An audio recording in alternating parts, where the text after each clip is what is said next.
What's up, volleyball fans? I'm Darren Tipton, and welcome to the VB Adrenaline Podcast. Our podcast, we will dive deep into the heart of the game, bringing you the hottest topics, prospects, and a buzz surrounding prep and college volleyball, especially the world of recruiting. In each episode, our crew will spotlight rising stars who are shaking up the national game. Plus, we will serve you the scoop on current events that have coaches and fans talking courtside. Tune in for the episodes that spotlight tomorrow's college stars, new trends in the sport, plus interviews that will keep you informed on the explosion that is volleyball in the USA. You can connect with us on social media, Instagram at vbadrenaline.com_ and Twitter at vbadrenaline. Be part of the conversation. Share your thoughts on your favorite players, prospects, and predictions by using hashtag VBAdrenaline. So grab a seat, volleyball fans, and get ready to dive into the world of spikes, sets, and serves with the VB Adrenaline Podcast. See you there.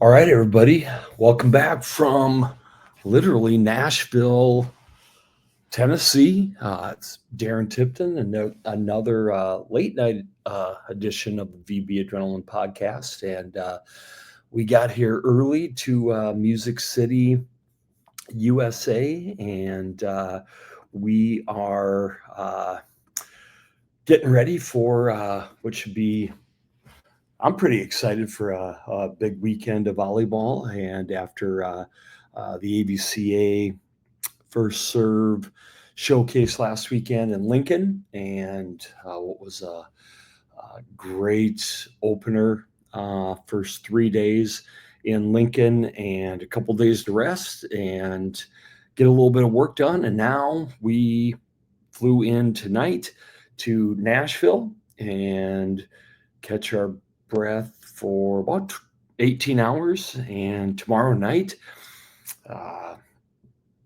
outdoor volleyball with Vandy, kicking off their program outdoors on campus as they play their home opener. They officially opened last weekend in the First Serve Classic with a great match against Kansas. We'll talk about that, and we'll have an article on that on the website tomorrow. But yeah, they kick off outdoors, and then Music City becomes Volleyball City the next 3 days, starting on Friday. And then also tomorrow night, Nebraska is in town. And whenever Nebraska is in town, the volleyball world will also follow as they play Lipscomb. And then on Saturday, Kentucky comes to town, and Kentucky will play Lipscomb on Lipscomb's campus. And then on Sunday, of course, the triple header at Bridgestone Arena, which is just down below me, over my shoulder, and down below a couple stories. And at Bridgestone Arena, and the block party here in Nashville. And so, of course, headlined by Kentucky versus Nebraska. And then you also are going to have Vanderbilt. And let's see, Illinois is going to be playing. Vanderbilt is going to be playing. Purdue will also be playing. And hold on, I have Tennessee will also be in action. So the triple header on Sunday as part of a huge Labor Day weekend and technically opening weekend of college volleyball. And so we're trying to get a podcast off as we try and get some content out. And I'm guessing tomorrow, Big Red Nation will start showing up now that the football team got their opener out of the way. Nebraska faithful can start flying in tomorrow, and you're going to start seeing some commotion, and hopefully we start seeing some Vandy gear flooding the streets, and Nashville will be a buzzing volleyball community as it always is a country music community as well. So a lot to catch up on, lots to talk about, along with recruiting, along with high school action, and volleyball is off and running, high school and college season. So we'll talk about that a little bit more. And so with this episode, a lot I want to get into and I want to touch on, and the good, the bad, the ugly, but mostly great in this episode. So what we want to talk about, early thoughts, of course, college volleyball. I'll probably be redundant and touch on many of the things people a lot smarter than me have talked about with the college game, and thoughts on last weekend as well, as far as the entertainment value in the arena. Amazing. TV, okay. Still some things that are just as they are. To the outside eye, to the volleyball eye, they're probably great. To the regular Joe Blow sports fan, they're just as they are. But in the arena, ABCA did a really, really good job, and a really cool bang for your buck in the arena. Now, of course, it was in Lincoln, Nebraska, right? And the Huskers are number one in the country. And after last weekend's performance, boy, you're going to have a hard time convincing any Husker fan that this isn't the year right now. So it was going to be hard to not convince anybody there that it wasn't an amazing place to be around. But Jamie Gordon and his staff did a great job of making that a really cool atmosphere last weekend. The weather cooperated. Like I said, you're in Lincoln, you were in Pinnacle Bank, so it was a larger venue. You had great teams, and like I said, it was all Nebraska fans. I felt bad for the 50 or so Pitt fans on Friday, and just that little smidge of blue in a sea of red, but it was not a bipartisan crowd at all. But so we'll talk about that. We'll also keep going and talk more of the latest with the class of 2027s. And we'll touch again on the reality of big-time college volleyball. Recruits, this is when it hits you, right? It doesn't matter how great you are in high school. It doesn't matter what coaches tell you in recruiting. That's recruiting. And once again, what I go to look at is that first match of your freshman year. No matter how many all-tournament teams, no matter how amazing they tell you you are at NTDP, 84 sessions in a row, no matter how many Under Armour All-American matches you attend, there's a reality of big-time college volleyball, and it hits you that first match, and we'll talk about it, right? And that's what you need to know. And it's nothing that you do wrong, but college volleyball is a business, and they don't talk to you about it when they're recruiting you, and the reality sets in, and athletes just aren't prepared for it. You can't be prepared for it, and it strikes them. It just hits different, and I watch for it, and once again, there were a lot of big-time recruits who it hit them in the face, and it just happens every August, and it will continue to happen. And it's just something that, all of those ranking magazines don't go back and talk about it after they've told you how amazing you are, and all their all freshman rankings and blah, blah, blah, blah, blah. They're not there when it really happens, your freshman year. And it's the reality of college sports. So we'll touch on that as well, but that's the show, and let's get into it.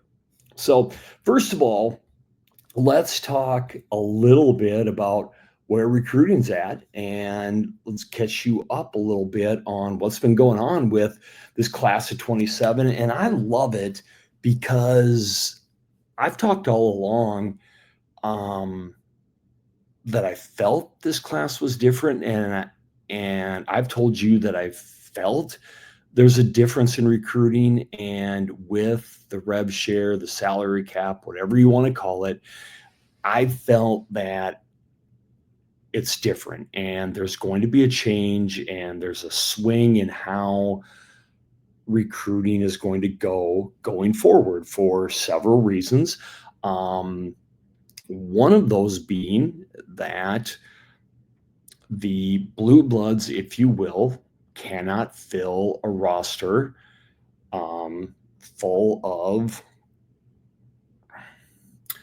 the top athletes anymore, simply because they're capped, right? And they're, no matter how much they didn't want to talk about money in the past, some had, if you will, unlimited budgets, and they don't have those anymore. The other thing is roster limits, and athletes not wanting to go and be number 4 on a depth chart anymore, or not being able to be number 4 on a depth chart with certain schools not being able to carry a roster of 18 anymore, or cutting back to a roster of 16. And so there's a lot of factors that have gone in that, if you really look at certain programs closely, it has affected how they have recruited. And little changes have affected the entire class. And so I made the comment in one of our articles a couple weeks ago that you could start your own recruiting site and wipe the rest of everybody else out if you would have predicted back in January the number 1 and the number 2 overall setters would go to Texas A&M and Kansas back in January, because nobody would have believed you, including the top 2 setters in the class. And that just has never happened. And including a couple of the top programs in the country probably wouldn't have believed you maybe back in January. And that's a sign of the sway in recruiting. And that's great. It doesn't matter in a couple years why. It's, you got your chance, go there and make people regret not taking you, right? Home is where you put your roots down, and you're where you're at. Awesome. Make everybody else in the country regret not taking you. And it is what it is, right? But it's not the way recruiting has happened the last X number of years. School A has taken recruit number 1. School B has taken recruit number 2.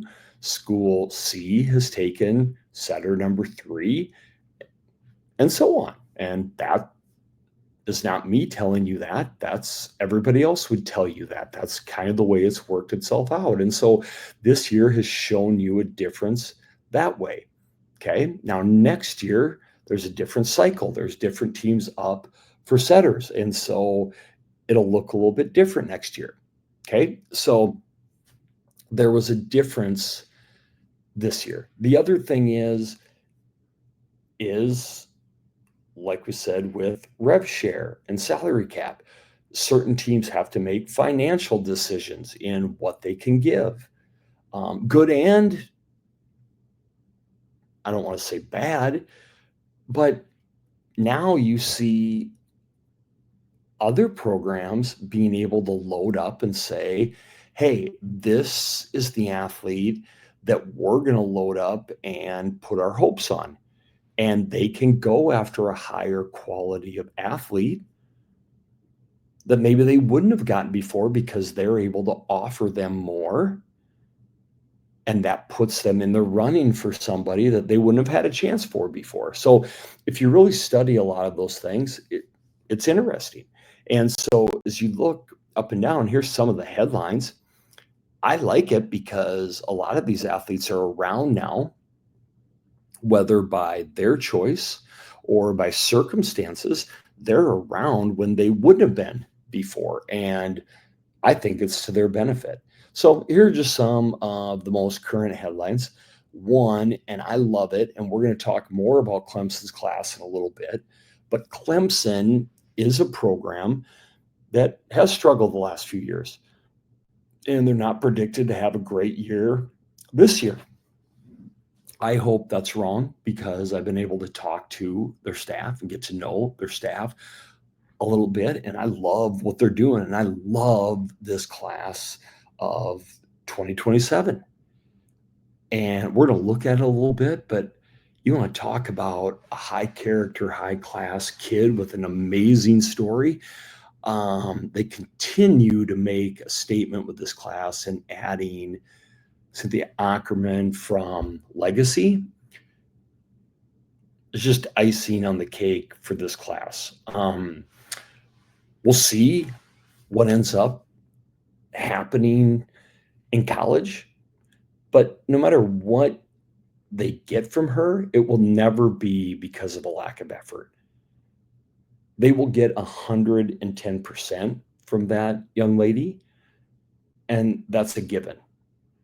And that's a locker room leader, that's a character leader, that's a culture leader, and programs that are trying to turn things around and install a winning culture need those people. She comes from a winning culture club. She knows how to work hard. She knows how to win. And just when you hear her story, which when I talk about TV and being more entertaining, it's talking about the athletes like her. Though that's the pregame stuff that volleyball needs to dive into. Those are the things, the human interest stories of volleyball like her that we need to know more about, and getting to know the athletes like her. If you know her story, you know what we mean by a winner. And so Clemson just adding her, she will do whatever it takes to get on the court somehow. And that makes everybody in that program better. I don't know. They obviously think she can play. I would love to see her play. I hope she can. Legacy sure thought she could play. NTDP has invited her 15 times. So a great class. And adding her is just, it can't hurt your program at all. Keep going, Mizzou. We'll talk about Steiner and that amazing sign for them and how that moved them for a day into the top 15. And then Clemson, that's the great thing about our rankings. If you follow them, anytime there's an update up or down, it can affect the rankings. So literally, Mizzou was number 15 for a day, and somebody in Clemson's class received upgrade themselves, and they were that close. And so a day later, Clemson bumped Mizzou to 16, and Clemson moved back into the top 15. And so that's the cool thing. If you follow our rankings, they change every day. And literally those two pro classes are that close. That's how often they change. So it's all math, and they change every day. We don't have to update things once every 6 months and make a big announcement. They change daily based on the math, and that's what they did. Mizzou was in the top 15 for a day, and Clemson, an athlete in there, could have gotten a 2-point bump, and push them right back ahead. So right now, Clemson's in the top 15, Mizzou's at 16, literally a point behind them. Northwestern, I love this. They had the coaching change years ago, and they lost their entire recruiting class, which is a really solid class. They had to start over, literally start over. This class, a couple very impressive recruits. They added California recruit Barnes, which I'm guessing here, but 230, I want to say PPV, and that's their second athlete with PPV in the high red range, and which is better than anybody they had in their last class. So that helps bump them up. Unfortunately, they're in the Big Ten, so it doesn't look like a great class rank, but it is much stronger than what they had 2 years ago for sure, and then last year. So they're adding, and it's a really impressive second-year class for that staff. And little by little, they're adding more and more talent. So something to watch. Stronger class in year 2 for Northwestern staff. So hope there in Chicago. Then Marissa Jones, and you talk about Coach Ulmer and his staff. They have brought in with this class now that are freshmen, very talented. We had them as the number 5 overall class when they're at Oregon. He brings them in. I wouldn't say struggled, but this class, these 26s, maybe I was a little disappointed. I thought they might do a little bit more. Bring a couple like foreign players, which I just don't know much about. I think they might have gone for a couple big hitters that they came up short on. And so getting Jones is huge. She's the cornerstone for the program. They have the weapons to go with her. You want to talk about Stanley in the class ahead of her and what she's done. You want to talk about some of these attackers that are going to be 2 years ahead of Marissa Jones. This is a big name and a big sign for Coach Ulmer. And I think it's a perfect fit for Marissa Jones, where she can just be and do her own thing. They're going to be a top 16 program every year. They're going to be pushing for the Elite 8, and they're going to be knocking on the door of a Final Four, I think, very, very soon. But they're in Lawrence, Kansas. They're not in Lincoln, Nebraska. So the media attention is not going to be the same. They're in the Big 12. They're not in the Big 10. And I really think that's a positive for MJ. I think she's going to flourish. I think she's going to dominate in the Big 12. I think this is perfect. And I think she's going to crush it in the Big 12. So I think that is a huge commit for KU. It's that big name. I mean, a lot of people at her as the number 1 setter, if not number 2. And to get that at Kansas, that's big time for them. And they'll take it. They needed a setter in this class, and that's a huge commit. And then the last one, as of right now, Nebraska's overtook Penn State for number 1 in the class. Why not, right? Like, Nebraska gets everything right now, so why wouldn't they? They're number 1 now. We do updates all the time, so it doesn't mean they're going to stay there. I do think both classes are done signing, but it's how they end up performing. And I will tell you that there are a couple for sure. That Penn State class, like I know Harrington needs to get a bump. We haven't bumped her since the national team this summer, and we had her undervalued because she had an amazing summer. So there will be bumps both ways, and we'll see how they end up. But they're going to be very, very close right now. Nebraska's number 1. So, I mean, it's a great time to be a Husker fan, even though Penn State survived, and they're both undefeated. So here we go, talking about that. Talking about that.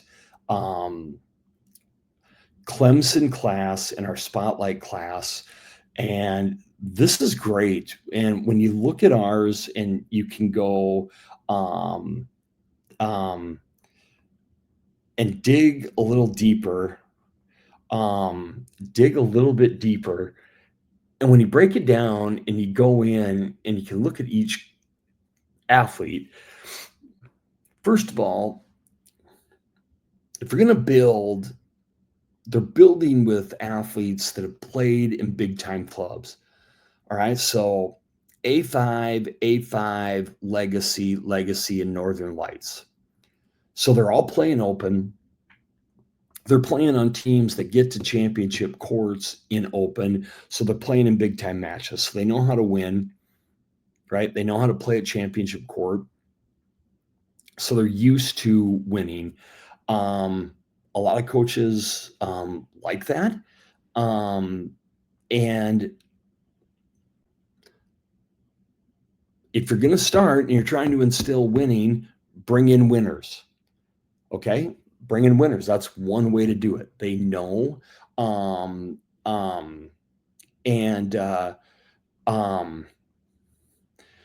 they know that you, the work that it takes, the commitment that it takes, and when they get there, it's not too big to be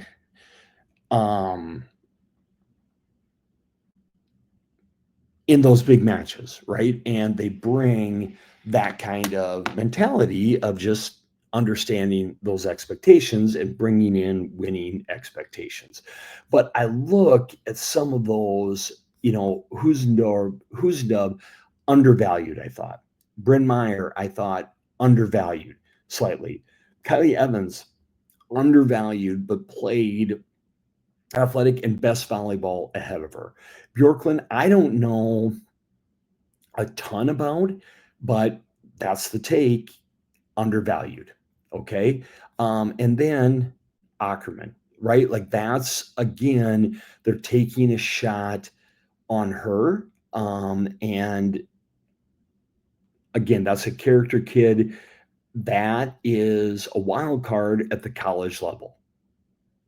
All right. But you're getting extremely high character. The question is going to be college ceiling. But if nothing else, with her, we've talked about it, right? That is somebody who will never hurt you locker room character team wise. And so I like all of those commits as far as culture wise and ceiling wise, right? Huzendove and Evans both have high ceilings. Meyer has played big time volleyball and has high ceiling. I think she's undervalued. Bjorklund, I honestly don't know a ton, but she has the highest PPV of everybody. It's a matter of her coming in and, proving it at the college level and how fast that happens. But this is a very good class for Clemson. And this is no disrespect to Clemson because there's 30 or more schools in this boat. You're not going to walk in and just compete with Louisville right now and say, oh, I want them. Right? You have to take some chances and you have to evaluate and you have to steal some kids right now, right? We've talked about this with Pitt and Louisville 8, 9, 10 years ago. You have to do a great job evaluating. You have to take some kids that others miss on or pass on. And then you have to train the heck out of them, right? And have them completely buy in and then win some matches you're not supposed to win early on, right? That's the recipe, and keep them around, right? So this is my spotlight recruiting class, and I love what they've done, and I love the character behind this class. So keep an eye on Clemson as these guys build together, because I just really, really respect this class, and I can see these guys in a year getting bumped even more, and these guys moving into possibly really close to the top 10 if all 5 of these gals have put it all together next year. Um, and, their games become even more vertical. I could see their PPVs jumping up higher, and these guys pushing for a top 10 class potentially by the time everything's said and done. All right, college. Early thoughts on college, and the whole um,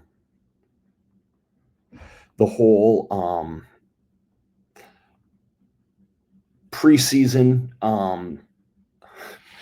preseason kickoff show. A little nuts for us that are set up, but we're gonna call it Operation Lion Hunt, and everybody's coming after Penn State. And this year, we talked about in our notes for our preseason show that this is the year of change. All the super seniors are gone.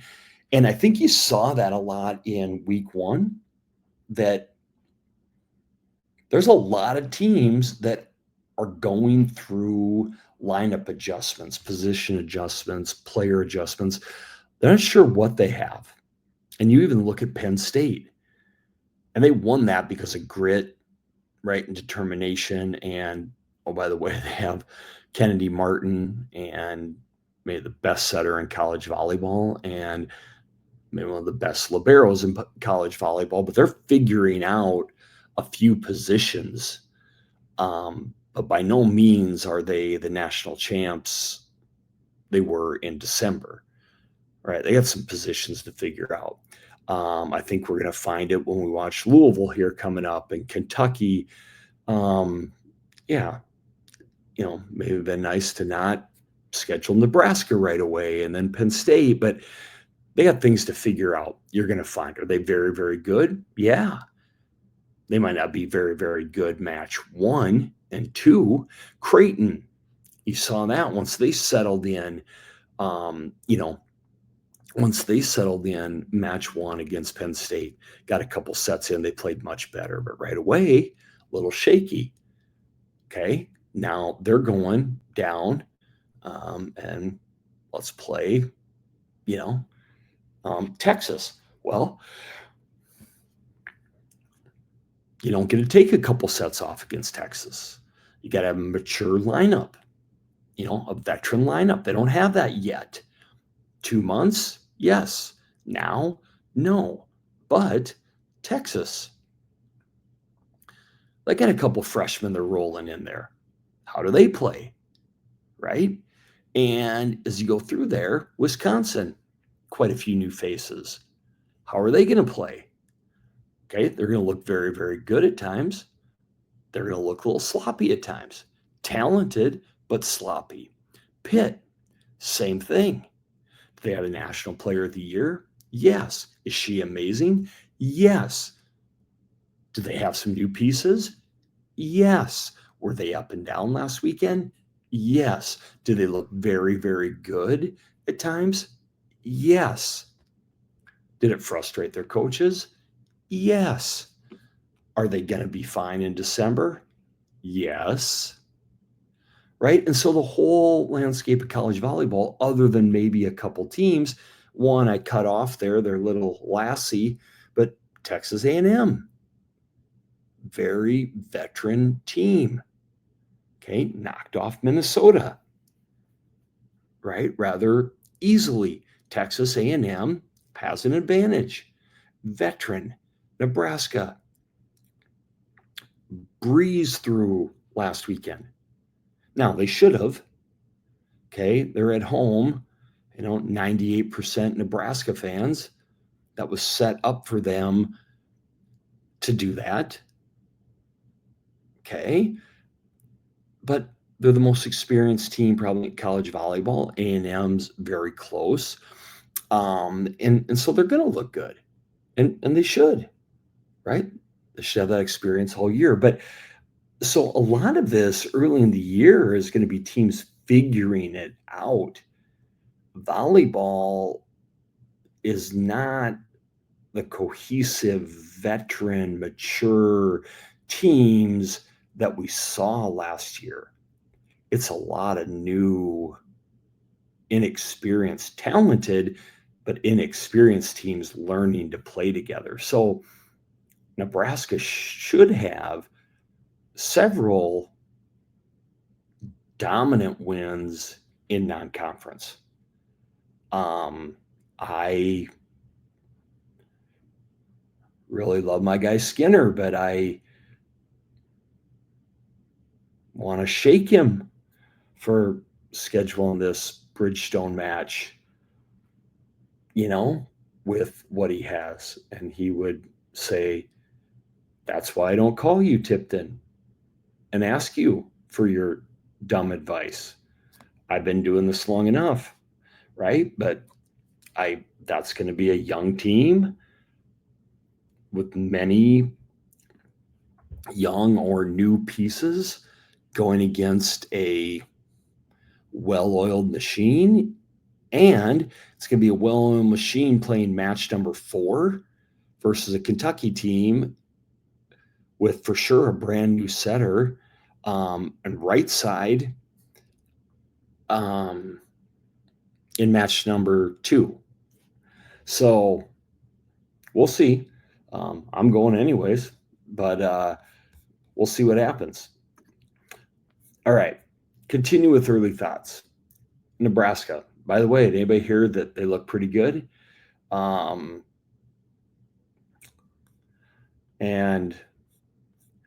I'm liking some Nebraska stuff. DBK have made it very well known how much I like her and love her family. And I've been to Lincoln now 3 times since April. That's 3 times more than I'd been there in like 50 years. So that'll tell you something. So I'm trying, but it's just the fan base, they're a lot. And now they're really a lot. But there's some good things. I wrote my article on Lane Chilboy, and I like the way she approached it, and she earned that position. And I love the way that she did earn it, acting like you're going to have to rip this jersey off me. She went in like that was her job. And, if we think about it, isn't that as coaches, as a former coach, and I had a quarterback competition coming in, wouldn't I want both my quarterbacks to act like this is my job? Isn't that what I want from a leader type position? Like, this is mine, coach. You're going to have to take this jersey off me, right? Isn't that what we really want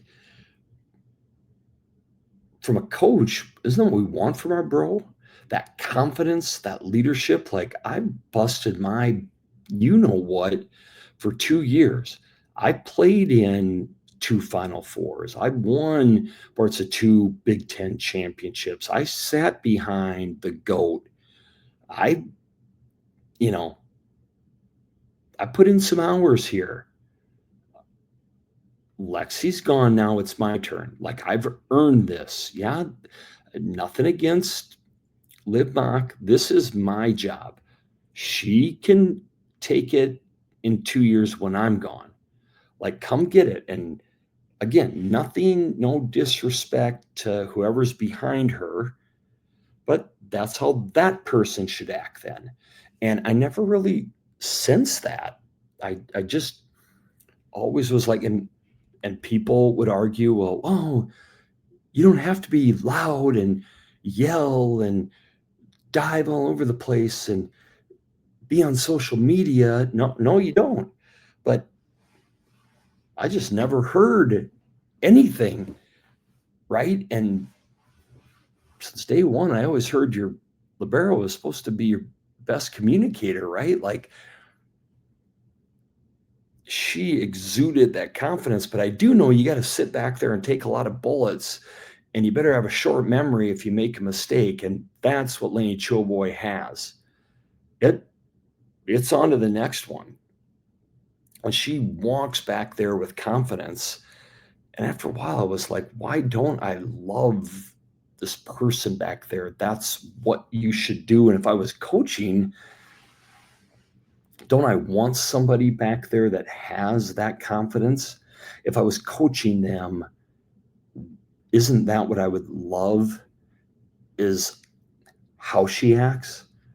And the other thing is that I really feel that junior class, she gets a little extra energy out of a couple of them. I could be dead wrong, but that's how I see it, and can get a spark out of a couple of them. And sometimes they might need a little spark.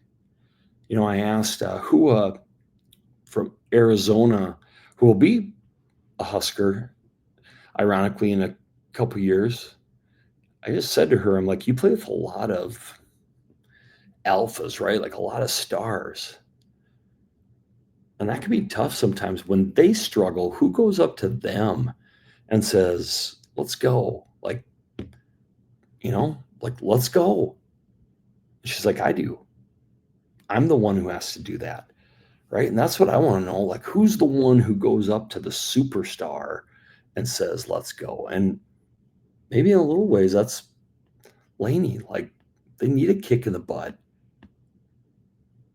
Like, who can do that? And so I saw that and I like that. And I publicly and on our Husker site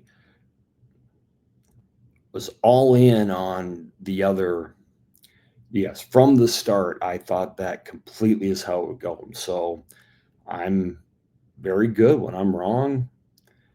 I say I'm wrong, and I was wrong completely. And when I saw it this weekend, that's just where she deserves to be. And then when they had the press conference and she was like, I called my mom. I was like, Mom, I did it. Like, that's what you want.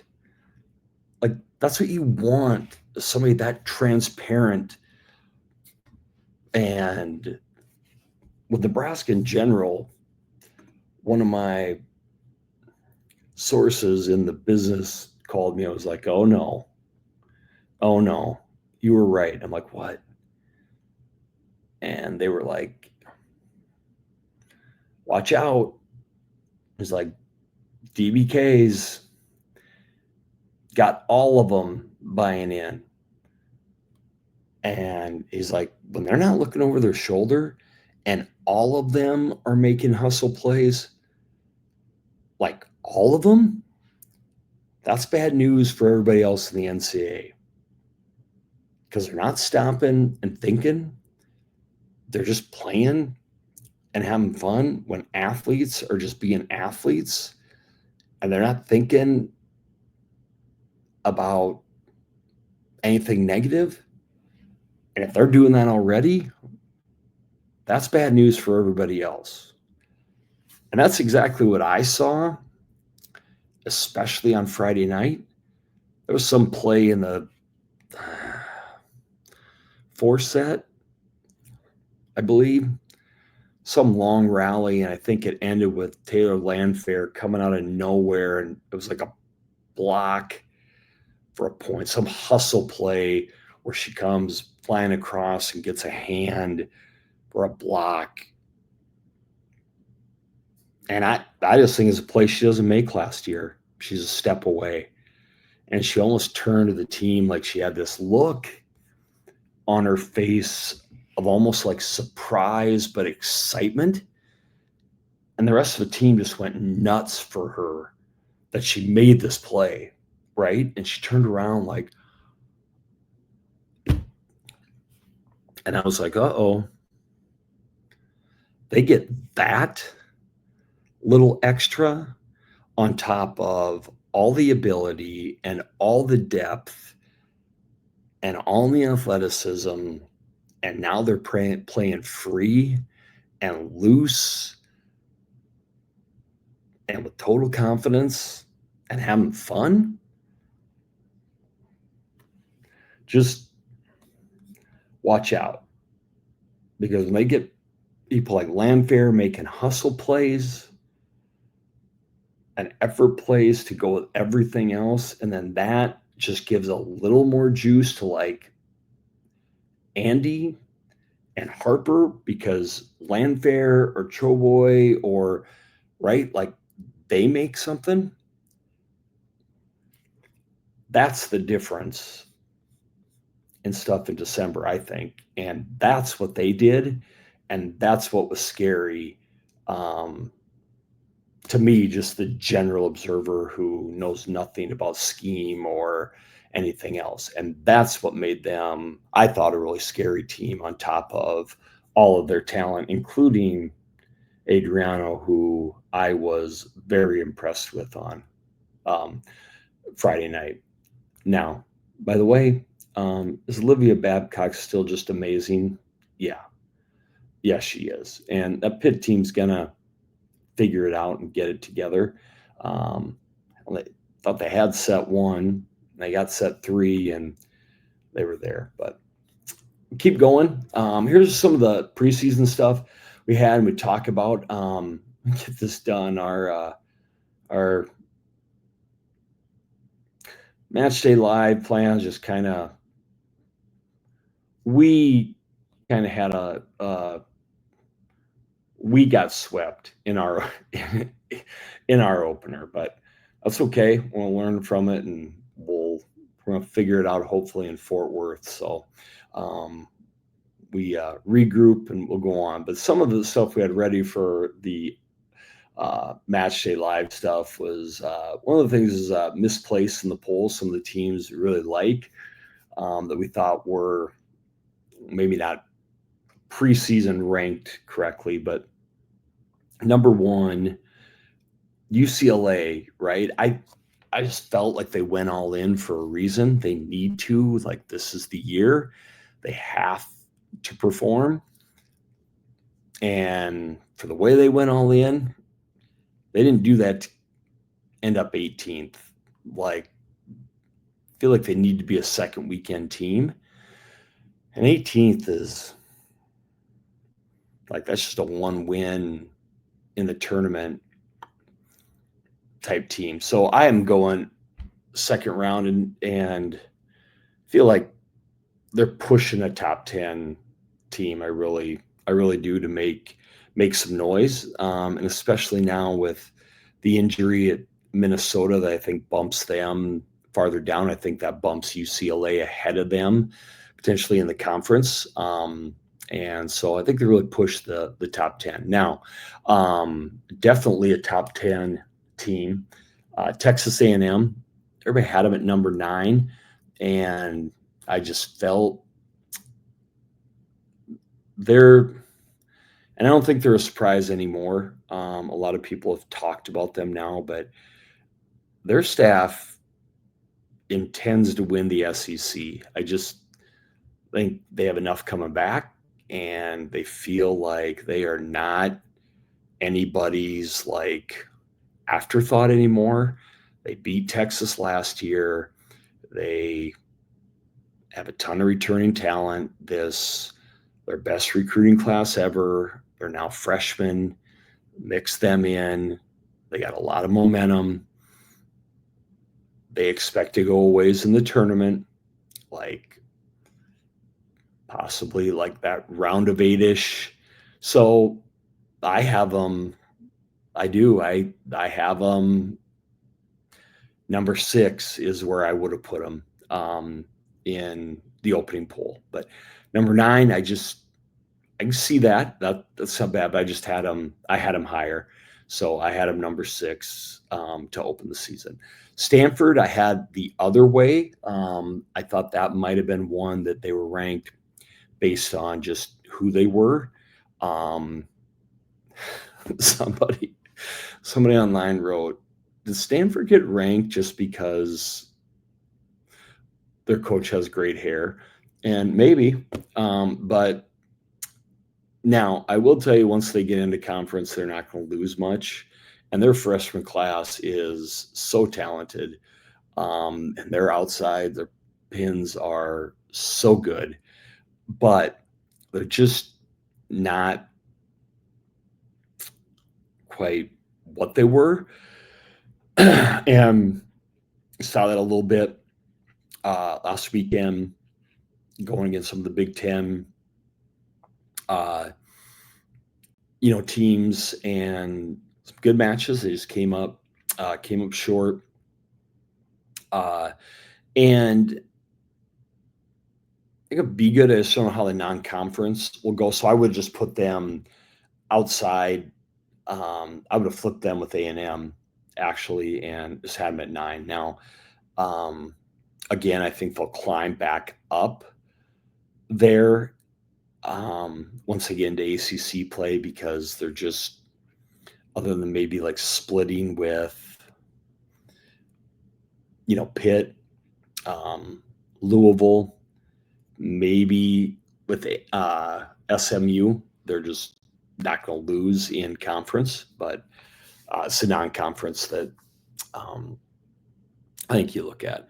And then we go to Kansas, and this is the one now I'm wondering if maybe they're a year away, but I like them. I really like this program. They have a talented freshman group. More talent coming, but I just like them. So I would have put them at number 10.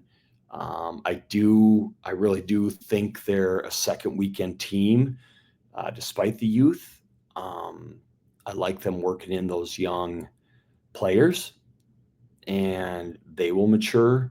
They might be kind of the opposite. They will get better as they get into Big 12 play. They'll get healthy. Matt Ulmer talked about purposefully going to a much more difficult non-conference than Kansas has ever done before, and he learned about that in the Big Ten. So they're playing tough, and they'll take some lumps, but it'll pay off once they get to conference, and it'll pay off in December. BYU, I really like BYU. They're my Cinderella, if you will. I see them getting to the second weekend. I actually see them pulling an upset. We'll see how this holds up in December, but they're my pick to get to the Elite Eight. So that's my Cinderella, BYU.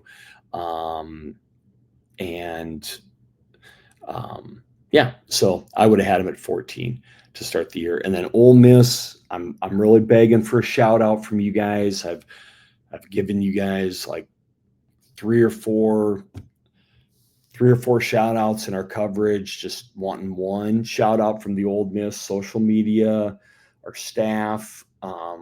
Really like you guys, what you're doing.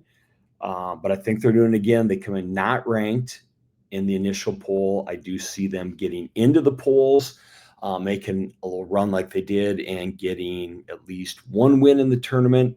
I just like what they're building there, and I like them doing it on a yearly basis. And I like the program. I like their staff, and I think they're building consistency. So I think they're one of those programs that ends up being just ranked yearly, and little by little, they just increase that talent on a yearly basis. So it is what it is. So I expect Ole Miss to be ranked, get into the rankings, and then just kind of stay there for the whole year. So those are my teams that I thought were misplaced in the preseason poll. Moving on, Vandy, early thoughts. I mean, I think they picked up a lot of program believers with that match against Kansas. They also learned as a new program how tough it is to finish and win matches at the big time level. But great way to start. I think a lot of people were very, very surprised. I don't know if they were thinking that just a small college team was going to come out and just get smoked. but they have been practicing. These are very, very good coaches, and the staff has been recruiting their rear ends off. These ladies have been practicing for 2 years now together. They were ready for a real match, but some talent. And yeah, it was a great, great match, and they wanted it. They wanted it bad, but they came up short. And this is real volleyball, and they, now they all learn to win, and they got to get through this opening weekend here. It's a lot, and I can't imagine how tired and just mentally tired Coach Nelson is. Durs. I mean, God, I think I saw 4 different interviews just on social medias on the flight up here, um, between their own accounts, asking students to come out, asking fans to come out. They had one on their general athletics page, one on their volleyball page. Um, Excuse me. I bugged them twice about tickets and then about going to hit serve and pass. So if I did that twice, now I know what famous people feel like during the Super Bowl. People crawling out of the woodwork for tickets. But so they got to get through this weekend and get all this new stuff out of the way, get all the first out of the way, and then they can just be some boring old regular volleyball program like everybody else and just play. But it's exciting, it's new, they got to do it all, but they got to be tired. I think by Monday they're going to be exhausted. It's going to be fun. Looks like the weather's going to hold. They're hosting everybody. I mean, Vegas gold and black. How can you not look sweet with those colors? Best color scheme in volleyball. But it's got to be getting old too. They got to be getting a little bit exhausted. They just want to be a normal volleyball program, but you're going to see good things out of Vanderbilt. I know I made the mistake one time of asking them, what's the goal in year one, just to compete, and I about got my head bit off. So they want to make the tournament. They want to make the tournament, and don't dare laugh at them when they tell you that. Their coaching staff is extremely competitive, and they're very, very good recruiters, and they all come from championship caliber programs, and they're not used to losing. And now they've been just recruiting and drawing up lesson plans and designing practice facilities for 3 years. They're ready to get out there and win, and they got high expectations. And like Mac and I have said on the podcast for like 2 years, it's Nashville, for crying out loud, right? Like, how do you not recruit here? They're going to do big things. And the last thing is, like I said, like the Bridgestone Arena sign says right down below me, I mean, Nebraska, Kentucky, Sunday. I mean, get here. It's going to be cool. So another great weekend, opening weekend of volleyball. You got Texas, you got Wisconsin, you got Pitt, Penn State hosting, in Pittsburgh, and some great action over Labor Day weekend.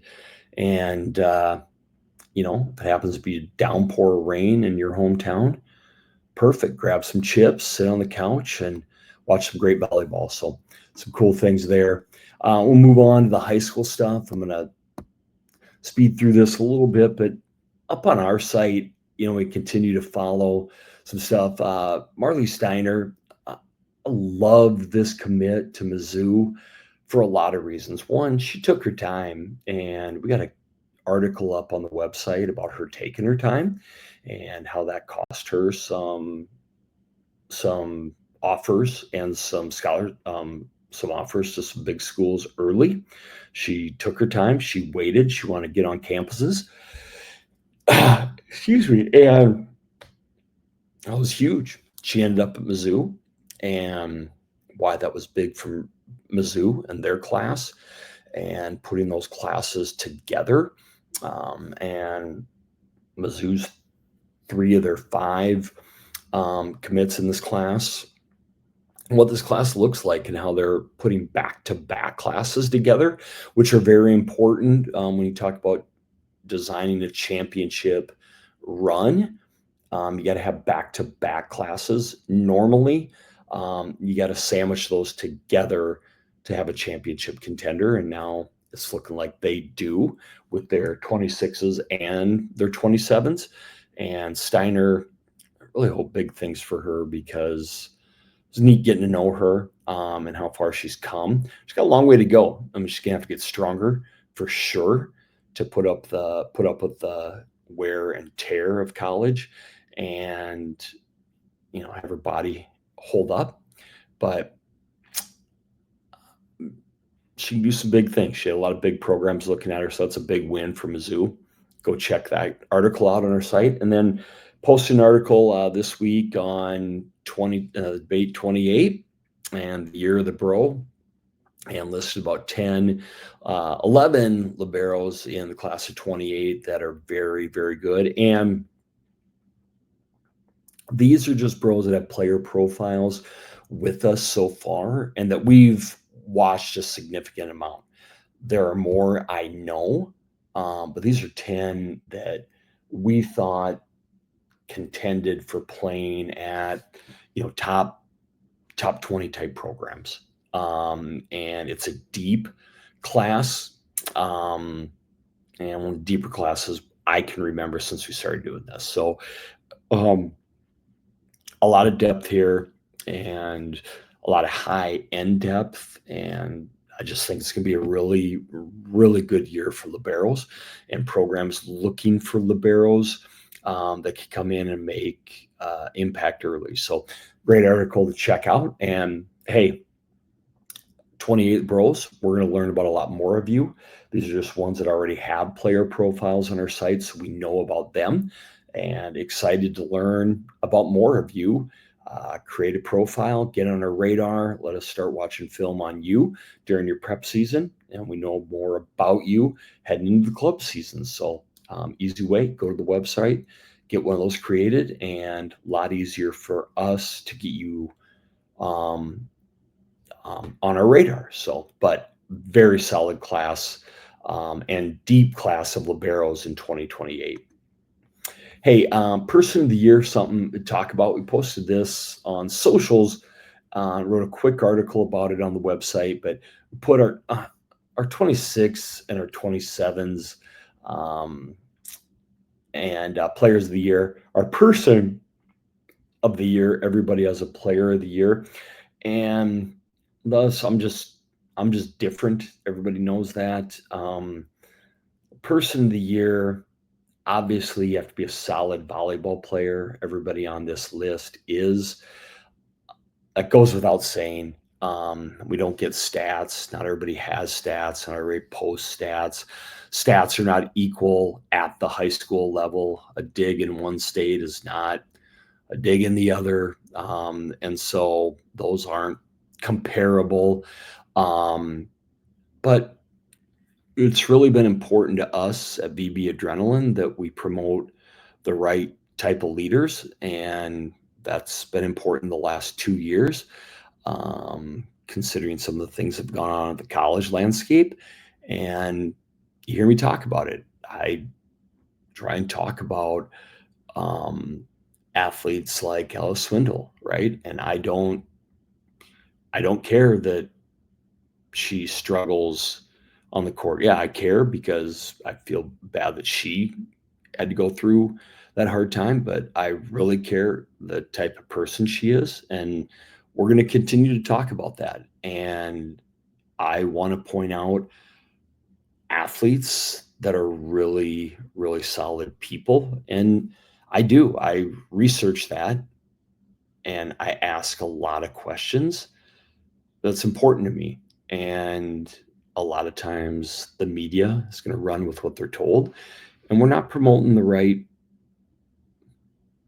leaders. And so this award combines the type of person they are with the type of athlete. And right, they need to be a good person. They need to be a positive leader, and they need to be a great volleyball player, right? And I'm guessing everybody on this list really good volleyball player, but I want them to be a really good person as well, and not just in mom and dad's eyes, right? Mom and dads love their kids. I get it. Um, but my mom and dad loved the heck out of me, and I was a stinker a lot, and that's just their jobs. And so, people that when you watch them from afar, they're the right kind of leader at tournaments. They're the right kind of teammate. They, you know, are picking up the maybe least talented kid on the team, not making fun of them. You know, right? Like, how do they treat the janitor at a tournament? Are they the one dropping garbage on the floor? Um, how do they, you know, how do they act after an interview? Do they walk off and make fun of somebody? Do they, are they really respectful? When they see somebody a year later, they stop and talk to them, or they just walk by like they've never known them before. Like, what what's their attitude like? Because those things down the road eventually always catch up with you, and they always matter. They really do. They just do. And when I refer younger athletes in a few years to so and so, I'd like him to be a great person, because the girls in the class of 2031, which is just ridiculous for me to say, they will look up to some of you. So I'd like the winner to be a really good person, as well. And so that's part of the award. And and so when I look at somebody like Alice Wood down there, and people get like a little tired of, like, I meet somebody and interview them, and they're like, oh, you keep talking about them over and over. Yeah, I do, because we should be talking about those athletes way more than somebody that isn't a great human being, but they touch 10 foot 8 inches. Just touching 10 foot 8 inches, and because you're going to a certain school, but you're not a good human, is no reason to just talk about you over and over, right? Like, the Alice Woods of the world are the ones we talk about over and over and over again, and that promote, right? And promote and promote. Like, they get it. And you put 4 inches on Alice Wood, and she's setting at school X and making a difference by being a coach on the weekends and volunteering her time because she wants to. Like, those are the people that deserve these awards. And so that's what person of the year means, rather than player of the year. And we're working something out. As with everything we trying to do, there will be a donation. And I don't want to say it quite yet, but there will be a donation to charity.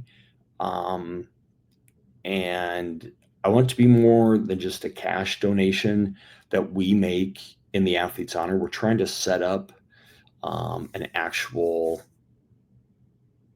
hotline or service that is for athletes, that VB Adrenaline just gives money to the service, so it's open all the time. So that's what we're hoping, that we start that. And I'd hope that we were able to do the live show at First Serve Showcase, and we were going to have donations during that, and then all that money was going to go towards that as well. But that didn't happen. So hopefully we get that. We do something in Fort Worth at the ACC SEC Challenge, and then that money will go there. Will all be donated as well. But I think it's going to be a pretty good cause. We're just still working on that, and all that money, plus the money we donate from the person of the year, will go to that as well. And so it's pretty cool. And go ahead, look up these names, check these people out. Some great names and some great people great young people that are doing great things off the court, as well as on the court. And when you see them, they're helping other young people out. They're doing things in their communities, and that's what we need. So we'll name that at the end of the year, like everybody else, and some of the best young people in our sport as well. So Champions Challenge is coming up. September 18th, right before the Durango, and we're actually going to have the director of the Durango Classic come on our next episode, and he's going to talk about the matchups. He's going to talk about the history, and we're going to talk about the Champions Challenge. But again, we're sponsoring that. It's at Mater Day, and it's just a one-night doubleheader. These are the matchups, the 4 high school teams that'll get in. 3 of the 4 teams are ranked, and that'll be Thursday, the 18th, and then the Durango Classic starts on Friday. And for those of you, it's Marymount out of California, ranked number 3 in the country by Max Preps. Mater Day, of course, ranked number 2 in the country. For those of you that don't know, that school down there in the bottom left, that's Harrisburg of South Dakota. That's right. It's my native. That's my hometown. And they're ranked number 14th in the country right now. And just as of tonight, they increased their, I believe, nation's longest win streak to 79 matches. They've won 79 straight as of tonight. They dropped a set. Tonight, but they did win. And so they have a 79 match win streak. I think they said that'd be 84 if they win out heading to Vegas. They'd have won 84 straight. And then the host, Bishop Gorman, they wanted revenge, so they wanted to play Mater Day again. So they'll play Mater Day, 4:30 Pacific, 6:30 Mater Day. We'll have more updates, interviews, tell you about some of the players involved leading up to that. So that's not ours, but we're sponsoring that and just doing some extra media on that. So it should be 2 good matches leading up to the Durango, which is a great event out in Vegas. I know we have the Tournament of Champions. That's this weekend or next weekend. There's Valapalooza in Austin coming up. So some pretty cool prep things coming up as well. Staff shoutouts. Man, some college staff's getting it done. Mizzou, talked about them, 16th ranked class. Clemson, 15th recruiting class. You guys keep getting it done, and keep working hard, you guys. Building is tough, but you guys keep getting it done. Their fan bases, keep pulling for them. Talent's coming for sure, and good things are coming. Vandy staff, man, 3 years without coaching a match. They're ready to be back. Enjoy this weekend, and then enjoy getting back to normalcy. But enjoy this weekend. You guys have worked a long time for it, and pick up a couple wins. What the heck? And then Texas A&M, that staff, they're excited. They're excited, and I don't think they're going to be able to hide in the weeds very much longer. But they got a really good team. If the rest of America hasn't realized that yet, it's going to be a really good year, I think, for the Aggies. The mascot, I'm a Weimaraner guy, but I don't know, that mascot just doesn't scare me that much, but sweet little thing, but it doesn't scare me. All right, some of the show shout outs. First of all, that's the man right there. Biggest personality in volleyball, Mr. Sheffield. So we're all shooting for everybody. He is the legend to this show. He's the personality. Now, a couple coaches joining him. Coach Brian at Creighton did a nice job. I like some of his comments, cutting edge, a little forceful defending his outside last week. I just liked it. Stepping out of the box a little bit, not our normal bland black and white volleyball quotes, as he talked about Martin and saying how she was the best, probably the best, pin at the event, and most overlooked attacker in college volleyball. I like it. I like it. Now we just need coaches to start talking a little bit about the other teams, and we'll be golden. And then DBK, I love what she's done with the media this year. She's just not holding back, and she's speaking the truth. And what she said after their second match on Sunday was true. She's like, listen, set the bar high. We can play that way. That's not an anomaly. That's how we can play. We won't do that every match, but that's what we're capable of doing. Like, we're good. Let's not run from that. Let's not hide from that and act like this was a miracle. Like, we are good. I love what she's doing about being confident and letting her girls know that they can be confident. When the athletes know they can be confident, they're good. Why run from that? Why? She's not being cocky. They're good. And she's saying, we're good. Why hide from that? We have the best roster in volleyball. I'm not going to pretend we don't. You should expect that. And when we do it, let's pat ourselves on the back. And I love that. I love that. Let's don't be like, oh, well, we were lucky.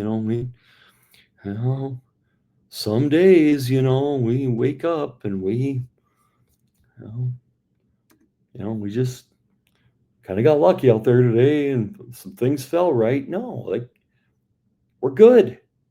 That's how we should play, right? We have the best roster in college volleyball. Yeah, we're going to do that. We expect to do that.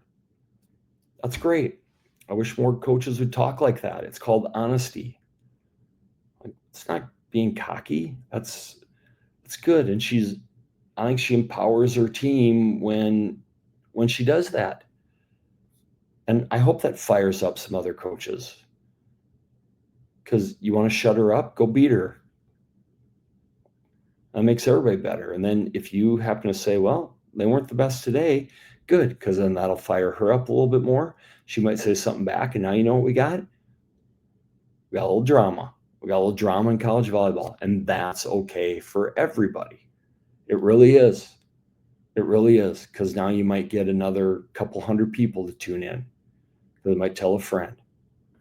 This just a reminder. Jamie, you guys are playing really well. All right, big rivalry. Sam's down here just looking for a little respect. Just remember, rivalries rule, guys. Rivalries rule. So if you want to have a little war on words, punch it out, nobody's going to mind. Nobody's going to mind if you do that. So just some shout outs to the personalities that are starting to pop up. I love it. I love it. Hey, you guys, just thought about this. Personality. He's been quiet. He's had too long of an off season. You guys are all in Madison. What do you say? Press conferences. Let's get it going. State Farm Classic, but just some shout outs. And then a couple athletes who wrap her up here, get them on your radar. Some 28s. Ashlyn, I'm sorry, Pelon, I'm sorry, Ashlyn, but what I'm not sorry about is how good Ashlyn is and was playing at the end of the summer. She had a bump again. She was featured in our Libero article. Go look at her camp list. She was everywhere. Very positive reports. That legacy team is amazing. They got some skill, some pins, setter, get a lot of attention, but Ashlyn anchoring that back row, that smile, like she's upbeat. That's how she plays too. on the court and great camp reports. And she was at some big time ones. She's really good, obviously, and she's going to get looked at plenty because that's legacy. But really like her, really, really like her. And then Leah Greeny out of plays out of Pittsburgh, but so West Virginia, and sort of West Virginia, and Leah is an explosive outside. Just came on our radar about 5 weeks ago. She created her player profile, and Kentucky, Pitt. How you look? Kentucky, Pitt, not Louisville. One other big time select camp, but 10-4 approach touch before the summer. So 10-4, and she's 6'2", 6'2" or 6'4" already. And only All-State honorable mention last year. West Virginia must have some dogs, I guess, making that All-State team. So, but get her on your radar because, first of all, she's going to blow up the prep scene in West Virginia. And so Leah Greeny didn't get a ton of national stuff last year, but I think that's going to change big time. We're going to do our best to make it. So you watch her film, powerful, explosive, like I said, with that 3-step. And if those are the only 3 she went to, the right eyes are on her. So she's going to blow up. So those are the 2 ladies to get on your radar. And we're going to leave it at that. Went a little long, but had a lot to talk about. Everybody enjoy Labor Day weekend and the start of college. High schools, you guys are all off and running. Enjoy playing with your teammates. And a lot of volleyball, everybody. Sign up, get your player profiles if you don't have them already. And let us know. Send us some questions in the email or the mailbox, and we'll get those. A lot more ahead, and fall's here. Exciting time of year. Take care, everybody.